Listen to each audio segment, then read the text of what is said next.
experience of Trent, what is your perception of Trent that motivate that, deeply disturbing, not just because of material and the images, but it's also disturbing internally. When I listen to it, when I read it, it just made me stop everything. Okay, that's fair. Secondly, you said what motivated? Lachlan said you didn't have enough papers.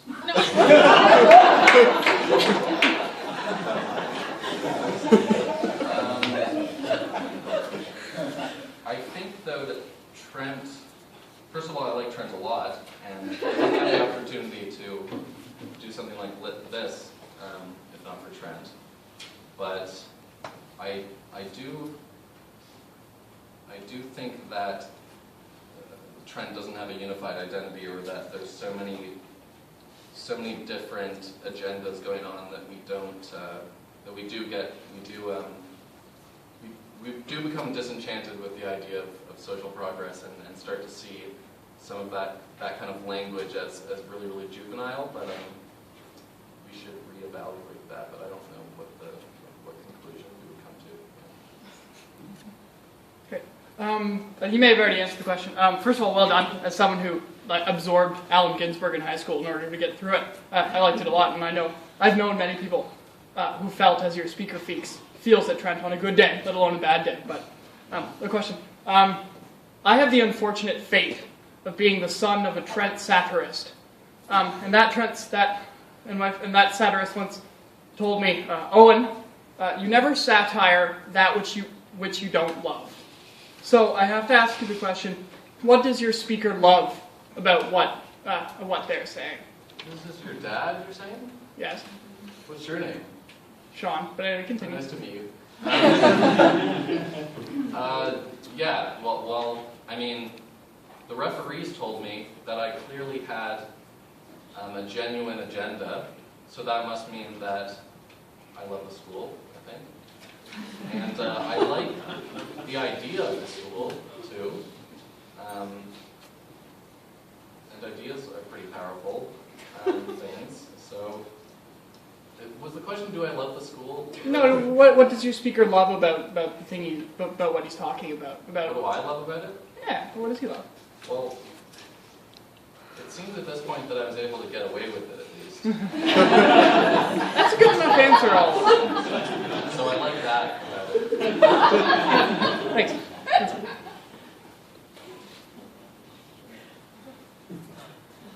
I heard somewhere that I don't see any TV cameras around, so I heard somewhere the revolution would be televised. And I think there was some untelevised revolution here today. I'm televising it. Well, clearly there was a revolution here. But do you It's just a video. You talk a lot, you reify corporatization. There's this big entity of corporatization that is taking over Trent. But are we any different? And do you think that we've dealt with it in a different way, or do you think the path we follow is quite similar to everybody else's? I mean, we have no choice but for it to be the same as everyone else's, as far as I can tell. I mean, if, no, I don't know anything about economics, but if we're getting more from the students now than we are from government grants and tuitions going up each year, then the university is pretty much a business. I don't think that we have any option but to be very similar, but maybe there's something we can do about that. I don't know what it is, though. I think what's actually absurd, though, is in Arthur, I just read this, and it's probably true, that we had this huggable Coke machine on campus for a day. Chartwell says this huggable. It was awesome. It was awesome, but I don't think so, though. I think it's really absurd, and Coke doesn't love you at all. Right? Like, corporations really don't love you at all. You know, they just want money, and if they trick you into thinking that they're like that they're really human or something like that, then you're gonna even care less about the fact that Coke is bad for you. I think it's delicious every so often, but. And that maybe they take away from small business, and maybe there are many sinister things that they do. I think they're pretty sinister, that's the point.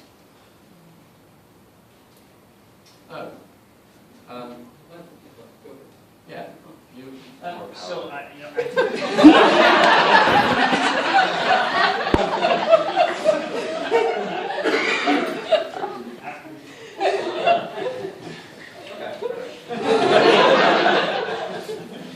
What I was gonna, so a lot of things you said, probably Pretty crazy? it was pretty crazy, yeah, and maybe. Really, Jay? And I guess what I wonder is, I think there's something in what you said that might reflect some people's attitude. I think you're drawing attention to a certain perspective that not everyone at the school would have, but that sort of, some people would, this revolutionary mindset. I don't think people are surprised, when they see, like, oh, there's some communist handing out Marxist pamphlets on the bridge at Trent. But I think there's a lot more to the school than that, and I wonder if, Trent should be a place that is slightly revolutionary or counterculture, or whatever you want to call it.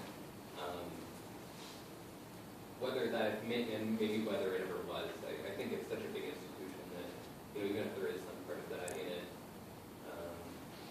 people like to attribute that identity of Trent as that thing, it's one-to-one. I think it's, when you go to 8,000 people, have an identity like that, it's pretty difficult. And I wonder if it ever was. Yeah. First of all, I think you said a lot of crazy things just now. And secondly, if we were to have a unified identity, or we were trying to get everyone to think in the same way, that would be kind of like a different form of like totalitarianism or whatever. So that's not exactly possible. But here's what I think. Trent doesn't need to have a unified identity or whatever, but it's. I think Trent is supposed to be. I don't think the training for the marketplace and we would be one of the last places that would be excited about engaging with the private sector. And even if we had to do that, the symbol of Starbucks and Coke at the school just doesn't make any sense. It was a very strange move. I don't know how the mechanics of the move, but it could disenchant people, the objective of the school. So now you're making me actually say things that I think, so more holes than deep. No, you were next. So, you present a couple of stark alternatives. One is the corporatization of Trent, and the other is, well, we liquidate Trent, we just do it. I'm hoping that there's some place in the middle. But not just that we could argue, an interesting place. I think actually there's a lot to what you're saying, that we cannot completely resist what the world is doing out there. There are those forces, and I don't think we'll be successful doing that. And I regret the fact that we can't go back to being a hippie university, which is very well. But what about some middle place that isn't totally corporatization, but saves us from liquidating Trent? I hope so, like you said, I guess would be my answer. And that's up to you more than me.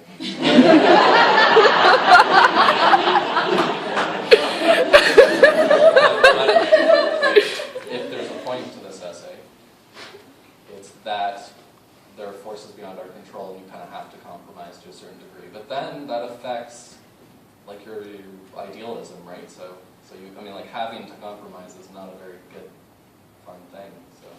So yeah, it's not. Maybe there's a middle ground. I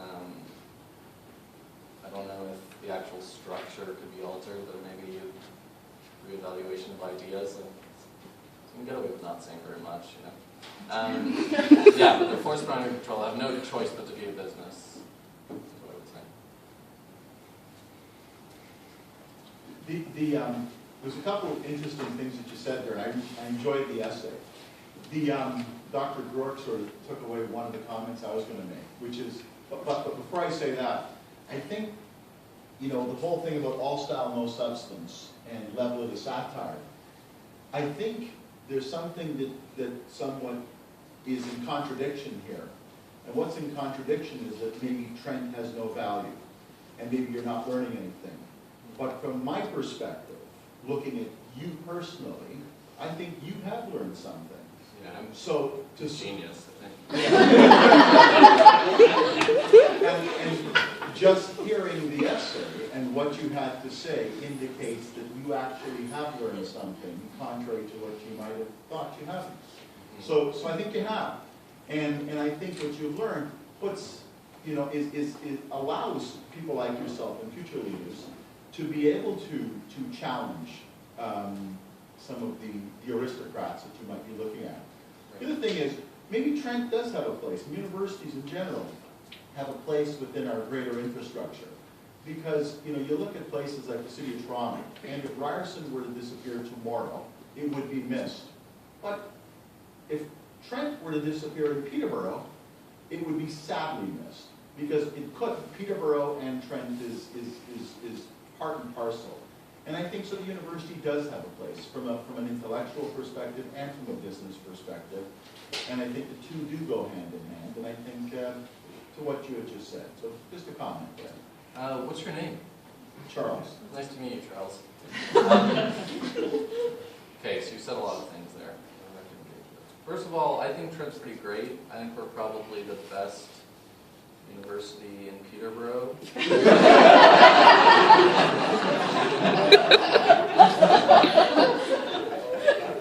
On a slightly more serious note, I learned a lot here, but you learn as much as you choose to learn at universities, and you can choose to not learn at all, I think, which you may not have been able to do in the past, but I don't know because I wasn't there.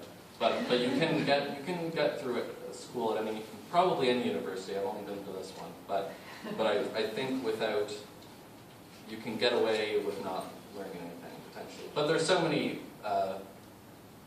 so many people that take advantage of Trent and of school that you can choose to learn a lot, or you can get away with not learning anything at all. So, yeah. It's called failing. What's that? It's called failing. No, you can pass and not learn anything at all, I think.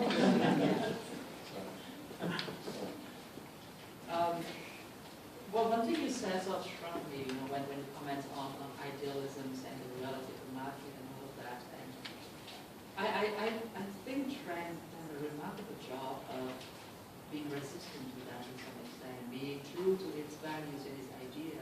And the reason I say is because I think the best thing that Trent teaches students is to be critical, to be social critic, to be critic of the system that itself is a part of. But it doesn't, and it is at its best when it's put to students like you who question and critique it. And the reason I said is because for me coming to Trent is both coming to Canada and to the North American culture at the same time. And so there is that force of culture initiation to understand the values of North Americans and the market ideology. And also, but it happened at Trent, so it's happened in a very unique way that I'm talking to my friend who's in the US, and the experience is very totally different. And so the thing that I think is Trent has something about character and values that its students, in fact, still believe is so dear to and so permeate the kind of discussion that we have, especially like occasion like this, for us to be able to critical of the reality around us. Yes, we might not be satisfied with it.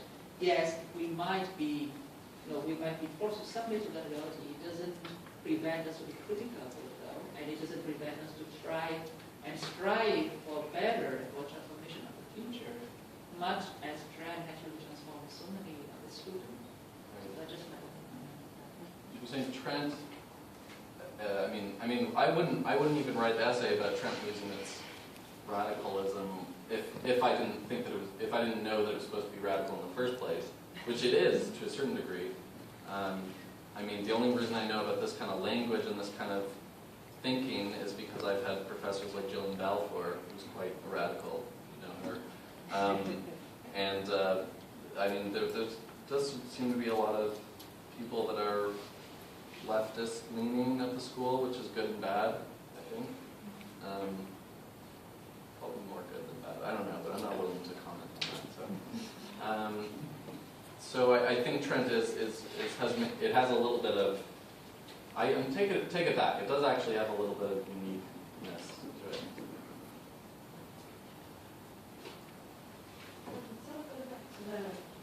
Confused, like the misplaced ideology of the school and how wrong some ideas. Isn't that inherently the problem with universities? Because here we have a quarter of our population show up with no idea who Trent is and like no idea what we're supposed to be caring about and have sort of no engagement of either. So how would it ever be possible for Trent to not change with sort of the general social movements and not be somewhat completely confused about what we're supposed to be doing here? Just because so many of the students arrive with no idea what they're doing. Is that Right. It wouldn't be possible though. Is that like you can never be coherent with plans, and by the time you're in 40, I don't know, like 30 or things through, you're about to leave. Yeah. So I mean, the essay there's a lot of like black and white thinking. So there's no black and white solution to a problem like that, but maybe there's something that can be done. I liked when you asked, are universities places where there are mixed ideas and there's confusion, because I would have just said yes, but then you asked how, and I'm not a fan of the how question.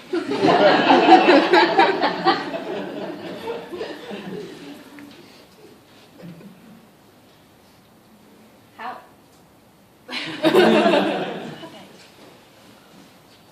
I have a two-parter question. One. Oh no, it's good. I can just hold it. One. Do you think the college system at Trent sort of fights against the man? And two. Actually, I'll ask two after you answer that. I've heard, well, yes, the small, I mean, I guess the less centralized you are, the more you are fighting against the man. But my understanding is that the trend is becoming, or having to become, more centralized. So, but yeah. Was that a two-part? That was a No, now I'll ask the second. How? No. Say we were to level Trent, what would be the first part to go? Data. Okay, sweet. All right. Library. I know, but it's like a band-aid. Like, you do the worst, the hardest thing first, right?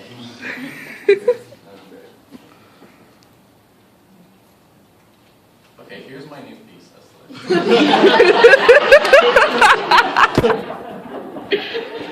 mentality of I was saying not learning, passing and not learning anything, or whatever. It really is the mentality of and this is a common thing, it's almost cliche at this point when people say, I'm just here to get a piece of paper. That should be done away with somehow, and I'm sure it could be. That could be done. Yeah, anyways, that's it. Any more questions? Is that good? Sorry, I forgot your unit number. Do you mind if I just tell you again?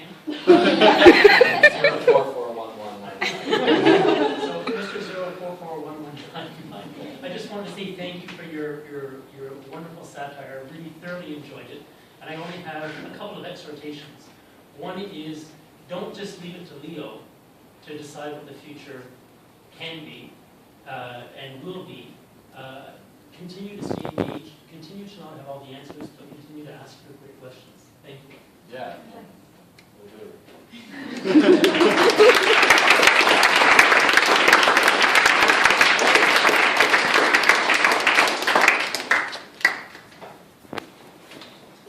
On that very positive note.